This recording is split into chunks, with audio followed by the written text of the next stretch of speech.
E na aula de hoje vamos falar sobre as teorias da aprendizagem.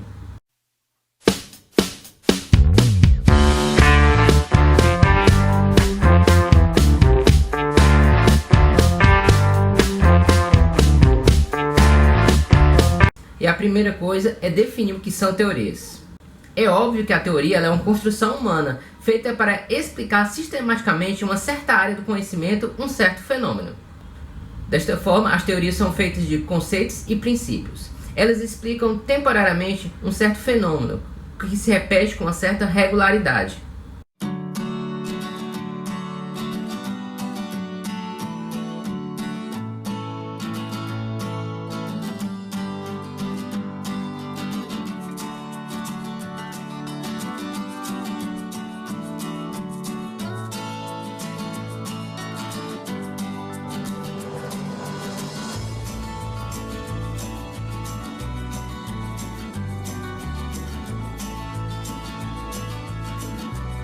E a primeira teoria da aprendizagem é o inatismo. Bom, como o próprio nome diz, é uma questão inata do ser humano, daquele indivíduo. Ou seja, o seu conhecimento, os seus valores, seus princípios, todos já estariam presentes desde o nascimento da pessoa. Então, para o inatismo, a pessoa, independente da interação que tivesse com o meio, se ela vai ser alguém que vai ter facilidade na matemática, já é do nascimento dela, o meio não vai interferir. Então o inatismo ele propõe um aluno que é um ser meio que já acabado, que ele já nasce com as facilidades, com as dificuldades, é inato daquele indivíduo. Não somente o conhecimento, mas a própria questão dos valores, do comportamento, tudo isso já estaria meio que programado no DNA da pessoa, uma espécie de determinismo. Destacando agora um pensador do inatismo é o famoso Platão. Para Platão, a alma precede o corpo, ou seja, todos aqueles saberes, a pessoa em si, a sua personalidade já estariam presentes antes mesmo do nascimento da pessoa. E os conhecimentos que a pessoa já teria armazenados, para se tornarem verdadeiros, eles precisariam ser despertados. Essa é uma questão interessante de destacar. Para Platão tinha essa interpretação, para que eles pudessem se transformar em conhecimentos verdadeiros. Mas tudo já seria inato do ser humano. Por isso, Platão é considerado um dos principais teóricos do inatismo.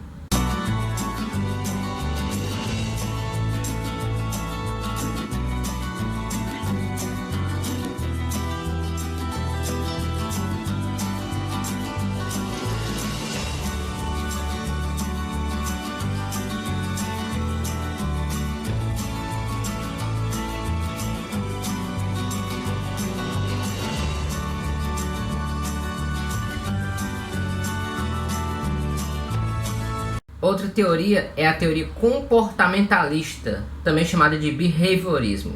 Nesta teoria, a psicologia acredita que é possível compreender o comportamento de uma pessoa para poder modificá-lo. Basicamente, a teoria comportamentalista trabalhava com a seguinte metodologia, que deveria haver um estímulo, um comportamento e, digamos assim, uma premiação. Vamos para um exemplo prático. O aluno é estimulado a estudar geografia. Aí ele tem como resposta uma boa nota. E aí vem uma recompensa, um elogio diante de toda a turma, de repente uma premiação feita pela escola de destaque do mês. E aí, diante desse reforço desse comportamento, que foi, digamos, o estudo para boa nota, o aluno tende a repetir aquele comportamento. Vale destacar também que muitas vezes não é uma recompensa, é o contrário, é uma punição. São feitos muitas vezes experimentos com ratos.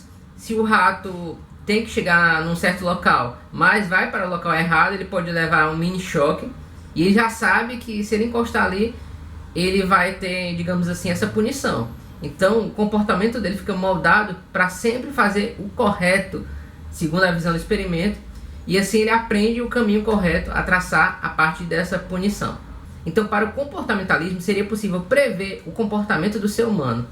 Dessa forma, Skinner foi o cientista que teve, digamos, um grande destaque como um dos principais teóricos dessa corrente.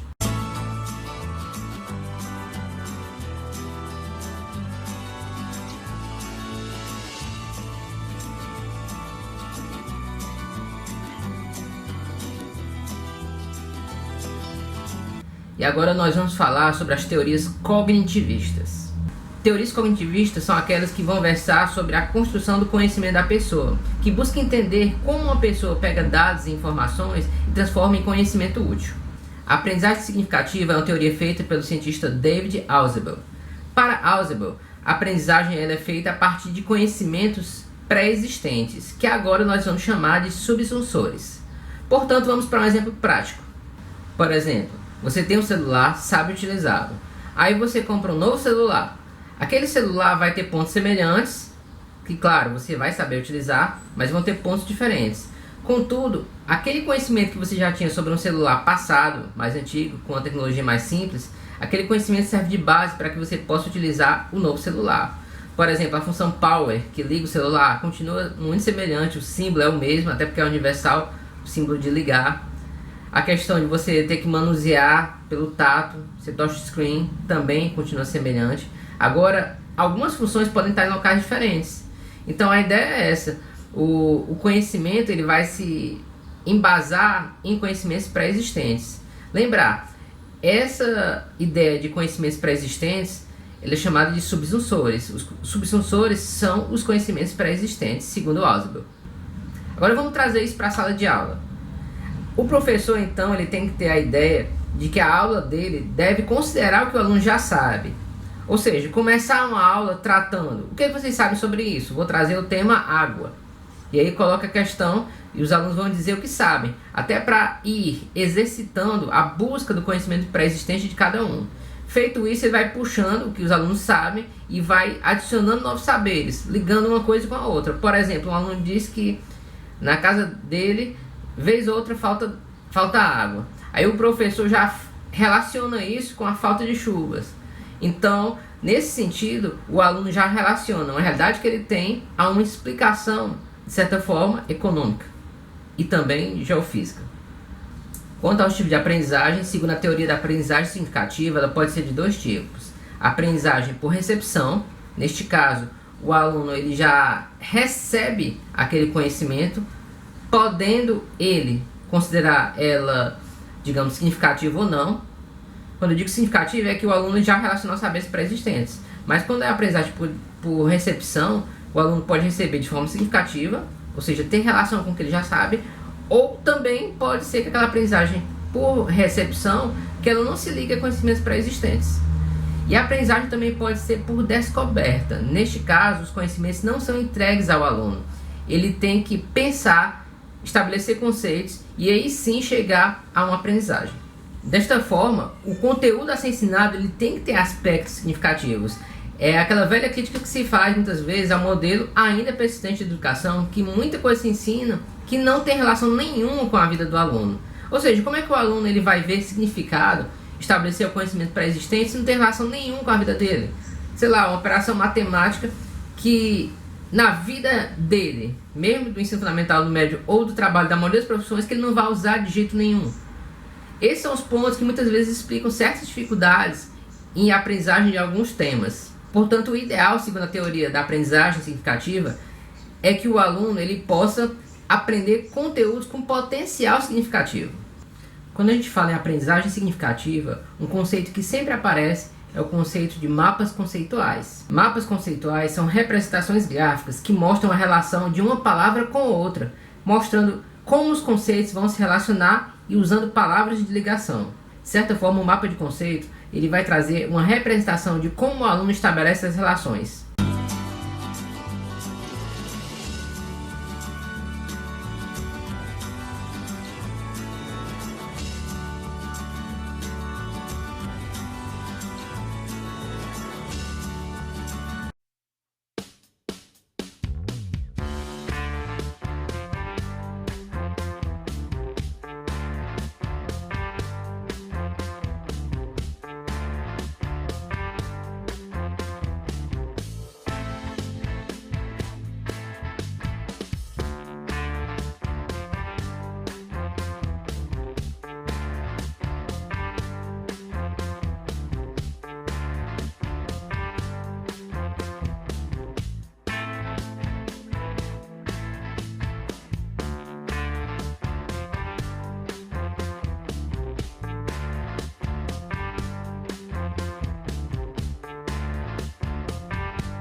Outra teoria cognitivista é a aprendizagem construtivista. E para falar de construtivismo, vamos lembrar de Jean Piaget, um biólogo, mas que fez várias teorias e experimentos na área da aprendizagem. Segundo essa teoria, o indivíduo ele aprende pela interação entre ele e o meio, tendo o outro indivíduo como um mediador. Na epistemologia genética, que é a teoria construtivista de Jean Piaget, é entendido que inicialmente é preciso haver um desequilíbrio, algum novo conhecimento, alguma nova situação que desafia a pessoa a rever, a reestruturar aquilo que ela já sabe, que ela tem capacidade, aqueles seus conhecimentos. Nesse sentido, o desequilíbrio ele faz com que haja uma acomodação do novo conhecimento ou da nova capacidade. Havendo essa acomodação, vai haver com o tempo uma assimilação. A pessoa passa a ser portadora de novos conhecimentos, habilidades, capaz de relacionar conteúdos e assim adquirir um novo conhecimento, uma nova capacidade. Jean Piaget também estabeleceu 4 fases do desenvolvimento. A primeira fase é o período sensório-motor, que vai de 0 a 2 anos. Neste período, a criança ela vai verbalizar ações, ou seja, ela vai se comunicar principalmente através de verbos. Ela vai expressar correr, deixar, cair. Então ela vê o mundo como um conjunto de ações a serem realizadas. A outra fase é o pré-operatório, que vai de 2 aos 7 anos. Nesta fase, a criança já consegue lidar com situações concretas. Ela é marcada também pelo egocentrismo e pela centralização. A criança, portanto, acha que ela é o centro de tudo. Próxima fase chamada de operações concretas, que vai de 7 a 11 anos. Nesta fase, a criança consegue lidar com operações, mesmo que apenas mentalmente, mas mentalmente, contudo, com ligações de coisas concretas. Ou seja, embora ela já possa pensar, raciocinar com algo apenas na mente dela, mas sim, tem que ser coisas que realmente têm uma existência no mundo prático. Ela não consegue pensar além daquilo que ela já sabe que existe, que ela pode tocar. Ou seja, tem uma relação do pensamento com o mundo real. Por fim, vem a etapa de operações formais, que vai dos 11 anos em diante. Nesta etapa, a criança consegue fazer operações mentais complexas, imaginando até aquilo que não tem existência física. Ou seja, abstrair, filosofar, pensar novas ideias, novas teorias. O nível de abstração é alto, é o que mais caracteriza essa fase. A criança tem um pensamento muito abstrato e muito desenvolvido. Vale destacar também que não é obrigado existir essa faixa etária que eu falei. É uma estimativa, é uma aproximação, mas que pode variar de indivíduo para indivíduo.